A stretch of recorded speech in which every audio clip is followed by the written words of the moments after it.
G'day guys, David from the Xylem Zone here. A little bit noisy down here. I've just come down to the Gold Coast and hope you can see over the top of my shoulder there a few high-rise apartments that are completed and then one over the back that's getting built at the moment. But this video is about the off-the-plan, the cons of off-the-plan investing. So do you ever know anyone who's gone to buy an off-the-plan property and then they've gone to settle the property in the whatever time frame it finishes and they can't get the loan?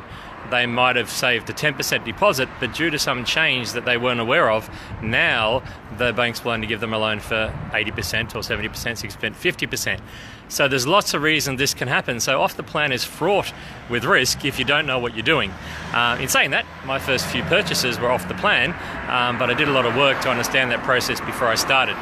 So what's one of the first things? Have you ever heard of anybody that's gone in and they've told you the size of the apartment is, let's say, 55 square meters?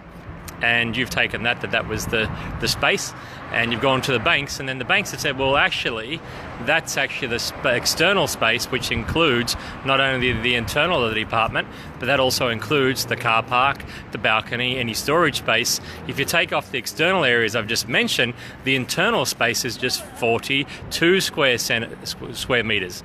And guess what? The banks give you the loan based on the internal space.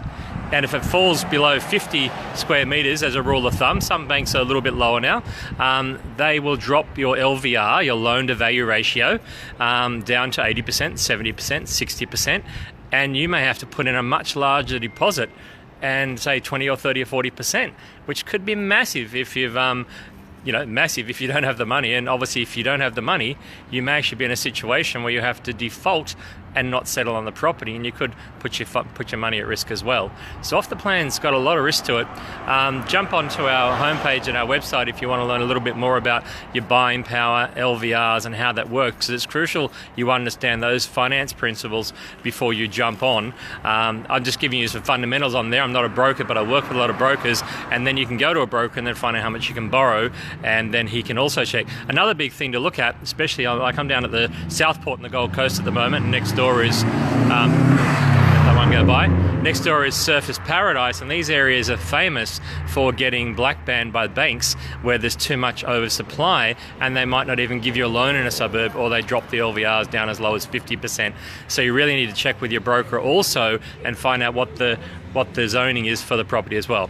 Anyway, that's it off the plan. I'll come up with a few more different things as I come along, and plenty more things to talk about, but thanks for that, and talk to you soon.